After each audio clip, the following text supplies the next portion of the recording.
makan, ayam, kunci, polisi. Dari dengerin ini aja, kita udah bisa tahu apa maksud dari kata-kata itu. Tapi coba sekarang kata-kata tadi diubah jadi kayak gini. Apakah ada yang ngerti? Sebenarnya, kata-kata itu artinya sama aja, tapi pengucapannya aja yang beda. Kalau dipikir-pikir, kenapa sih bahasa di dunia ini beda-beda banget macamnya?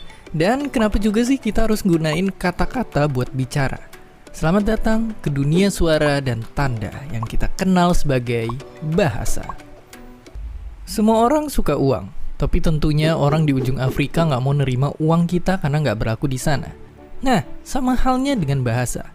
Bisa dibilang bahasa adalah sebuah perjanjian yang harus disepakatin satu sama lain. Buat orang lain bisa ngerti kalau kita lapar dan ngajak makan. Harus ada kesepakatan kalau kegiatan masukin buah atau daging buat ngisi perut itu disebut dengan kata makan.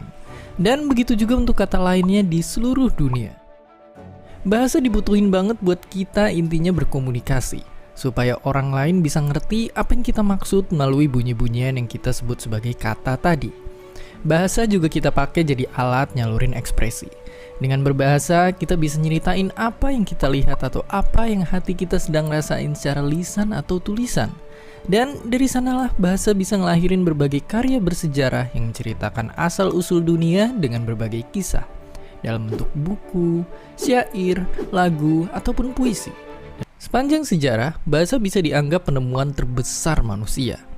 Bahasa memungkinkan eyang-eyang kita saling ngobrol dan bercerita. Untuk selanjutnya, kerjasama. Dan dari sanalah ditemukan bentuk komunikasi pertama, gores-goresan di dalam gua. Kemudian manusia menciptakan aksara, berawal dari catatan para raja, hingga perlahan tersebar ke rakyat dan merata. Seiring berlalunya zaman, simbol-simbol Mesir ini diadopsi orang-orang Kanan purba dan Foenisia. Huruf-huruf pun berevolusi terus menyederhanakan diri dan seiring waktu menyebar ke berbagai tempat laut pedagang dari seluruh penjuru negeri hingga akhirnya tiba di Yunani, tempat alfabet lahir untuk pertama kali. Aksara membentuk kata dan kata menyusun cerita, seringkali dalam bentuk sastra. Dari ukiran-ukiran batu zaman dulu sampai coretan di atas kertas, ribuan kisah telah dicatat sejarah. Sastra yang terus berkembang membuat para ilmuwan semakin meneliti kata-kata di dalamnya. Dan dari sana melahirkan teori-teori yang jadi usaha kita untuk mengenal bahasa. Bahkan kini untuk terus nyoba mahamin bahasa sendiri, manusia udah bisa nyusun bahasa buat mesin, merumuskan susunan-susunan angka untuk menaklukkan kecerdasan buatan. Untuk terus mengungkap misteri-misteri bahasa di masa depan. Ilmu bahasa ada untuk jadi senjata buat kita. Kita jadi bisa mengungkap banyak rahasia dari tempat yang gak tercapai atau orang-orang yang sama sekali asing. Sebagai negeri dengan suku dan adat yang jumlahnya udah gak terkira, bahasa kita juga amat sangat beragam.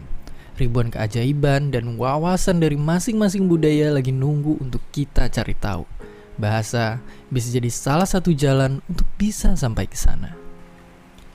Bahasa adalah penemuan kita yang paling berharga. Ia bisa kita pakai untuk gali informasi sekaligus menjalin kerjasama dengan orang sebanyak-banyaknya. Seperti pesan Nelson Mandela ini. Itulah mengapa bahasa ibu akan selalu jadi ciri khas kita. Tapi bahasa lain adalah kunci untuk maju. Makanya ada prinsip yang perlu kita pegang tiap belajar bahasa. Utamakan bahasa Indonesia, lestarikan bahasa daerah, dan kuasai bahasa asing. Manusia kini udah jadi penguasa dunia memuncaki rantai makanan. Kita bisa bilang kalau penyebabnya adalah karena otak kita lebih cerdas dari hewan lain. Dan ini bikin kita jadi bisa bekerja sama. Dan itu semua bisa terjadi berkat adanya bahasa untuk kita berkomunikasi. Dari suara-suara gak beraturan sampai jadi huruf dan kata untuk kita berbicara.